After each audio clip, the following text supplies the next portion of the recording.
Enquanto eu dirigia, os faróis cortando a escuridão da estrada. Eu não conseguia parar de olhar pelo retrovisor. Cada curva, cada sombra que passava. Eu achava que ia ver ele. Aquele monstro. Aquela coisa que não era homem. E nem bicho. Era um pedaço do inferno andando na terra. E então eu vi. No retrovisor. Bem no meio da estrada. Iluminado pela luz vermelha das lanternas traseiras. Ele estava lá. Parado. Imóvel como uma estátua. Mas com uma presença tão densa. Que fazia o ar pesar dentro dos meus pulmões. O lobisomem me encarava. Os olhos amarelos brilhando como duas brasas no escuro. O focinho sujo de sangue, pingando vermelho na terra. E um pedaço de carne pendurado na boca. Balançando a cada respiração pesada. Era um pedaço de um dos meus homens. Talvez do Carlos. Talvez do Raimundo. Eu não sei, e nem quero saber. O sangue escorria pelos dentes tortos dele. Manchando pelo preto do peito. E eu juro que vi um sorriso. Um sorriso cruel. Como se ele estivesse gostando de me ver fugir. Como se soubesse que eu estava correndo em vão. Ele não correu atrás. Não precisava. Só ficou lá. Plantado no meio da estrada. O corpo enorme bloqueando o caminho que deixamos para trás. As garras cravadas na terra. Como se estivesse marcando território. E naquele momento, enquanto eu acelerava mais o motor da caminhonete, gritando sob a pressão, eu senti ele falando comigo sem dizer uma palavra. Era como se aqueles olhos me atravessassem. Como se ele tivesse gravado meu cheiro. Meu medo. Minha alma. Eu sei onde você está. Ele parecia dizer. E eu vou voltar. Não era uma ameaça vazia. Era uma promessa. Uma certeza que me fez tremer até os ossos. Que me fez apertar o volante com tanta força. Que minhas mãos ficaram brancas. Eu sabia que ele não tinha terminado. Que o massacre na fazenda era só o começo. Que ele ia me caçar. Ia me encontrar. Não importa para onde eu fosse. A lua cheia brilhava no céu. Jogando sombras compridas na estrada. E eu sentia o peso daquele olhar nas minhas costas. Mesmo enquanto a distância entre a gente aumentava. A caminhonete sacudia na estrada esburacada. Os pneus rangendo contra as pedras. O motor tossindo como se reclamasse do esforço. Mas eu não diminuía. Não podia. Cada metro entre a gente e aquele monstro. Era uma chance de sobreviver. Uma chance de manter minha família viva. Lúcia estava quieta agora. Só o som do choro abafado do Henrique. Preenchendo o silêncio dentro do carro. Eu olhava para ela de canto de olho. O rosto pálido refletido no vidro. Os olhos vermelhos de tanto chorar. E me perguntava se ela também tinha visto o que eu vi no retrovisor. Se ela também sentia que aquilo não tinha acabado. A estrada parecia infinita. A mata fechada dos dois lados. Engolindo a luz dos faróis. Como se estivéssemos dentro de um túnel sem saída. Mas eu continuava. O pé fundo no acelerador. O coração na boca. O suor escorrendo pela testa e ardendo nos olhos. Mas eu não piscava. Não podia piscar. Porque eu sabia que, se olhasse de novo pro retrovisor e ele não estivesse mais lá, significava que ele já estava vindo. Mais perto do que eu podia imaginar. O cheiro de enxofre ainda estava preso nas minhas narinas. O mesmo cheiro que senti naquela noite. Quando tudo começou. A lembrança veio como uma lâmina atravessando meu peito. A fazenda. A noite quente. O silêncio que parecia gritar. Carlos foi o primeiro. Ele saiu para conferir o gerador. E nunca mais voltou. Quando ouvimos o grito, eu e o Raimundo corremos até a clareira. E foi ali que vimos o impossível. A coisa estava em cima do corpo do Carlos, esfarrapando carne como um animal selvagem. Mas não era só isso. Não era só a brutalidade. Era a forma. Aquilo não era humano. Era uma criatura com 2,5 metros de altura. Pelos negros como carvão. E olhos que ardiam como o próprio inferno. Raimundo atirou. Eu também. Mas os tiros pareciam nada. A bala perfurava, mas ele não parava. Só ficava mais irritado. Mais violento. Ele arrancou a cabeça do Raimundo como se fosse feita de papel. O sangue espirrou no meu rosto, quente. E o grito do Raimundo ecoou dentro de mim. Foi aí que eu corri. Corri como nunca corri na vida. Com o som das patas dele atrás de mim. Arrastando as garras pelo chão. Como se estivesse se divertindo com a perseguição. Mas ele me deixou escapar. De propósito. Para me deixar vivo. Para eu contar. Para eu levar o medo comigo. Porque o que ele quer não é só matar. É saborear a caça. E agora, enquanto eu dirijo por essa estrada maldita, com minha esposa e meu filho no banco de trás, eu sei que não estou levando eles para um lugar seguro. Estou apenas adiando o inevitável. Porque aquele lobisomem, ele não esquece, não perdoa, e não descansa. E ele ainda está com fome. O caminho até a casa da minha avó foi mais longo do que eu lembrava. Talvez porque, agora, cada segundo parecia uma contagem regressiva para o inevitável. As árvores se fechavam sobre a estrada de barro como uma catedral morta, e o silêncio era tão denso que o barulho da caminhonete parecia um pecado. Quando finalmente chegamos, a velha casa de madeira estava lá, do mesmo jeito que eu lembrava da infância, só que agora parecia menor, mais escura, mais cansada. As janelas estavam fechadas com tábuas pregadas por dentro, como se alguém estivesse tentando manter algo fora, ou dentro. Desci do carro ainda tremendo.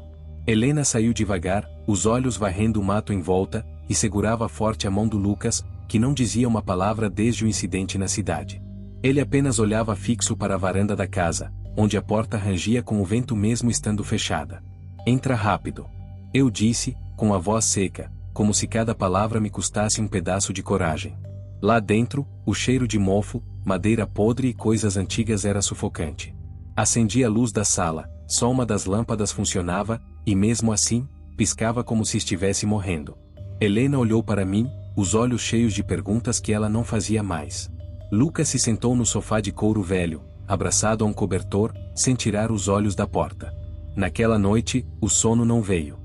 Eu fiquei sentado na cadeira de balanço do meu avô, de costas para a parede, de frente para a porta, segurando uma espingarda velha que encontrei atrás do armário.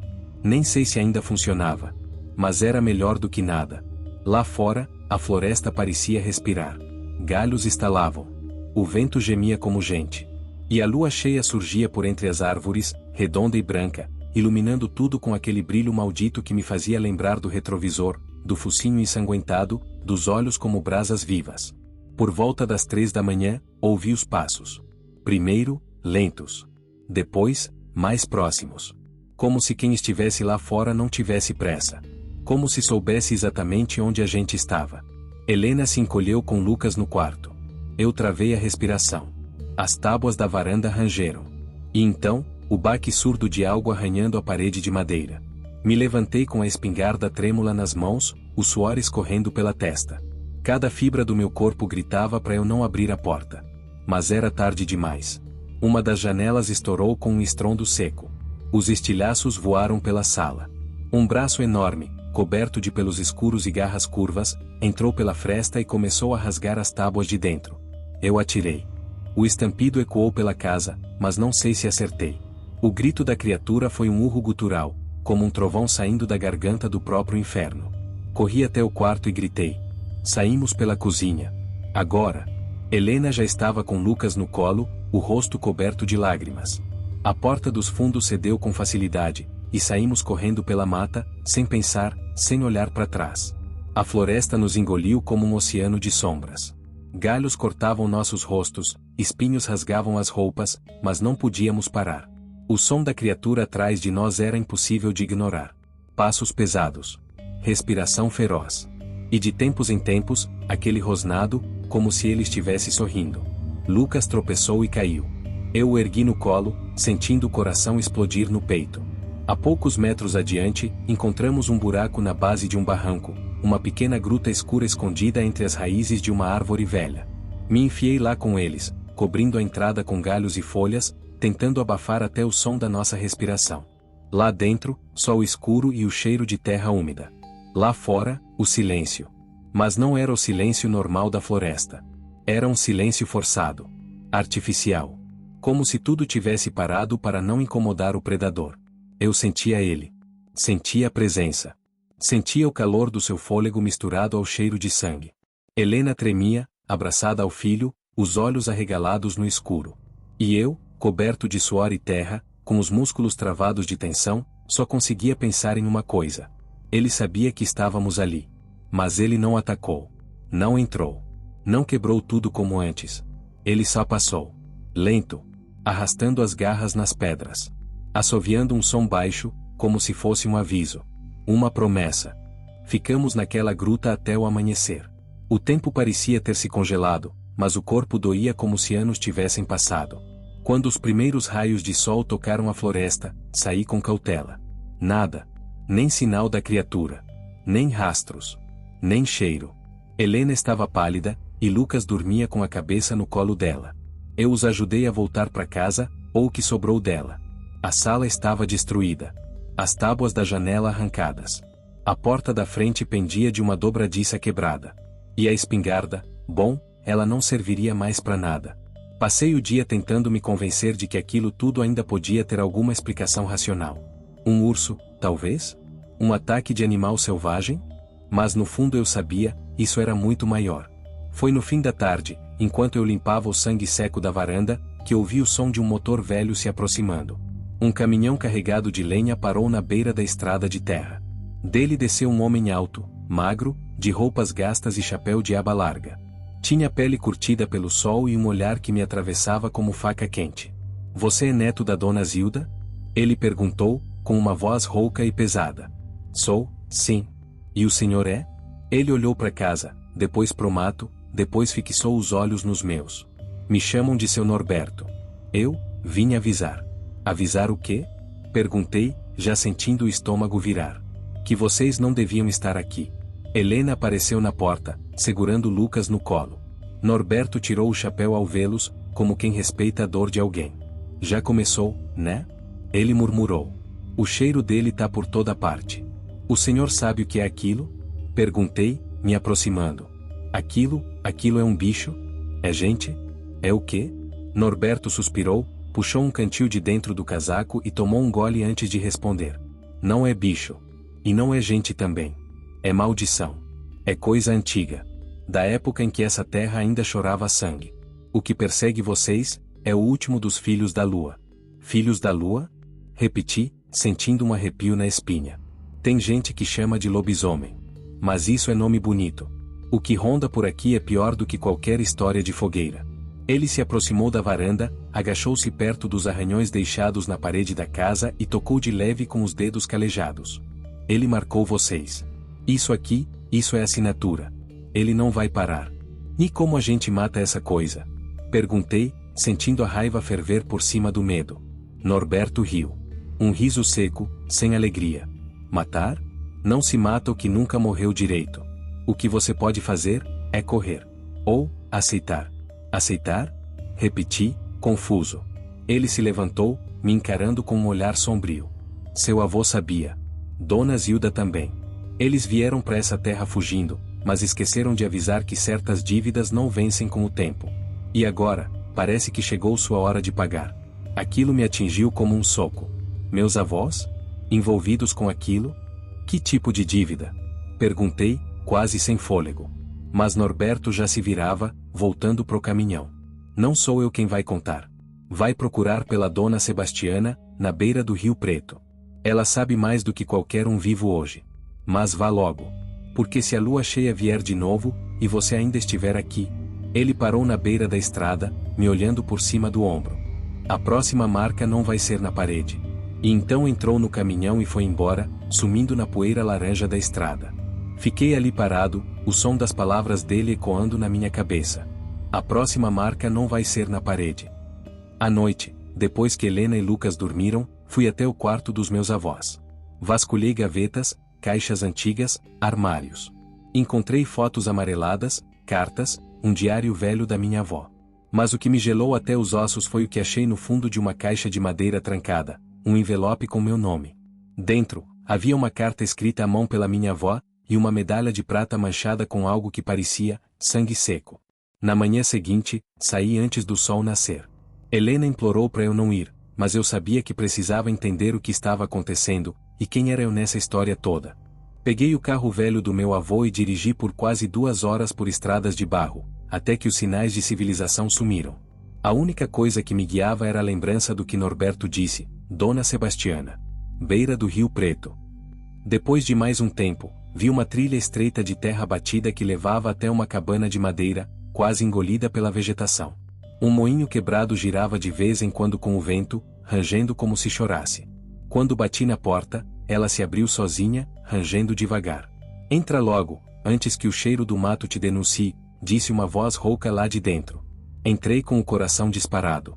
A cabana era pequena, escura e repleta de objetos estranhos, ervas penduradas no teto, garrafas com líquidos turvos, velas apagadas, fotos antigas e símbolos riscados no chão de terra. No fundo da sala, sentada numa cadeira de balanço, estava Dona Sebastiana. Uma mulher idosa, com a pele marcada pelo tempo e os olhos mais vivos que já vi. Olhos de quem já viu o inferno, e voltou de lá com um segredo nos lábios. Eu sabia que você viria, ela disse, sem me olhar diretamente. A linhagem sempre chama os seus filhos de volta, mesmo que seja para a morte. Eu preciso de respostas, falei, tentando soar firme. Precisa mais do que isso, meu filho. Precisa saber o que carrega dentro de si. Ela me mandou sentar, e antes que eu dissesse mais alguma coisa, tirou de dentro de um baú uma caixa envolta em panos pretos. Dentro, havia um pedaço de couro grosso, marcado com símbolos antigos, e o que parecia ser pele humana. Isso foi tirado de um dos primeiros amaldiçoados, ela disse. A criatura que te persegue, é apenas um eco da origem. Uma fera antiga, criada não por mordida, mas por sangue derramado em sacrifício. Meu sangue gelou. E o que isso tem a ver comigo? Sebastiana me encarou por longos segundos antes de dizer. Tudo. Ela tirou de outra caixa uma fotografia desbotada. Nela, estavam meus avós, e mais 3 homens. Um deles era Norberto. Os outros, eu nunca vi. Teu avô, sua avó, e esses 3 homens fizeram um pacto. Um ritual antigo, proibido. Queriam proteger a terra, afastar os males da floresta. Mas mexeram com forças que não entendiam. Um deles traiu o acordo. Um deles bebeu do sangue da besta. E quem foi? Ela respirou fundo. O traidor, foi seu avô. Aquilo me atingiu como uma facada. Tudo o que eu conhecia sobre ele desmoronou. E agora? Por que o monstro nos persegue? Porque o pacto foi quebrado, e a maldição pulou uma geração. Agora ela quer o que lhe é de direito, o herdeiro. Você tá dizendo, que essa coisa quer me transformar? Ou matar vocês todos? Depende de qual parte dele estiver mais forte quando a lua cheia vier. O ar ficou pesado. Eu mal conseguia respirar. E como eu paro isso? Sebastiana se levantou devagar, pegou a medalha que eu tinha trazido, a mesma que estava no envelope, e a colocou no fogo de uma vela. Essa medalha tem prata pura. Ela foi feita para selar a fera. Mas só se quem a usar tiver o mesmo sangue do traidor. Ou seja, você. Ela me entregou a medalha envolta em um pano de linho com símbolos desenhados à mão. Quando a lua cheia subir, ou você sela o monstro, ou se junta a ele. Antes que eu saísse, ela me deu um último aviso. E cuidado com o que está dentro de você, menino. Às vezes, o monstro não tá lá fora. Voltei para casa com a cabeça fervendo. Helena me esperava na varanda, os olhos vermelhos de tanto chorar. Onde você estava? Ela perguntou, desesperada. A polícia veio aqui, disseram que encontraram uma trilha de sangue na floresta.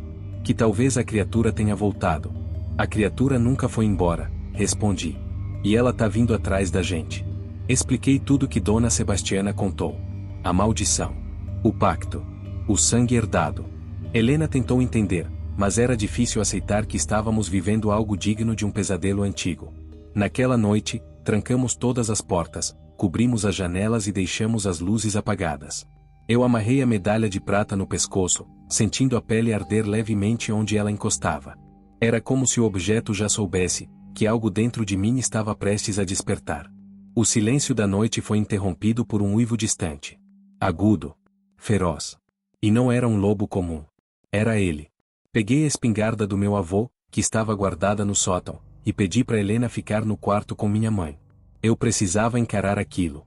À meia-noite, o chão começou a vibrar. As luzes piscaram. O cheiro de enxofre e carne queimada invadiu a casa. Ouvi o som das garras arranhando a parede do lado de fora. Ele estava aqui. Me aproximei da porta com as mãos tremendo. E então, silêncio. Nada. Até que, de repente, a parede da sala explodiu. A criatura entrou com uma fúria selvagem. Enorme, peluda, com olhos que brilhavam em amarelo e presas maiores que meus dedos. Mas o que mais me assustou, foi o fato de que ele hesitou quando me viu. Ele me reconheceu. De alguma forma, ele sabia quem eu era. Levantei a medalha de prata e apontei para ele. A criatura gritou. Um grito humano, distorcido. Começou a se contorcer, como se estivesse sendo queimado por dentro. Mas antes que eu pudesse fazer mais alguma coisa, ela me atacou. Fui jogado contra a parede. Senti algo quebrar nas minhas costelas. O bicho veio para cima, garras prontas, mas então, Helena apareceu com um lampião aceso e o atirou contra a criatura. As chamas subiram-no pelo encharcado de sangue. A coisa uivou e fugiu pela escuridão, deixando um rastro de fumaça, fogo e destruição. Ficamos ali, ofegantes, rodeados por destroços e silêncio. Mas antes que tudo acabasse, algo ainda mais estranho aconteceu. Minha mãe começou a gritar de dentro do quarto. Corri até lá, achando que a criatura tinha voltado. Mas não. Ela estava ajoelhada no chão, apontando para a parede do armário. Um símbolo estava gravado ali, como se tivesse sido queimado na madeira. Era o mesmo símbolo que estava no couro que Dona Sebastiana me mostrou. Foi seu avô que gravou isso, minha mãe sussurrou. Eu lembro dele dizendo: se um dia o sangue acordar, esse símbolo vai te mostrar quem você realmente é. Fiquei ali, encarando aquele símbolo brilhando em brasa na parede. E nesse momento, eu entendi. A criatura não estava me caçando. Ela estava tentando me libertar. Se você gostou desse relato e quer mais histórias assustadoras como essa, não se esqueça de deixar o like e se inscrever no canal. Isso ajuda muito a trazer mais relatos sombrios para vocês. Ative o sininho para não perder nenhum novo vídeo, e nos vemos no próximo relato. Se você sobreviver até lá.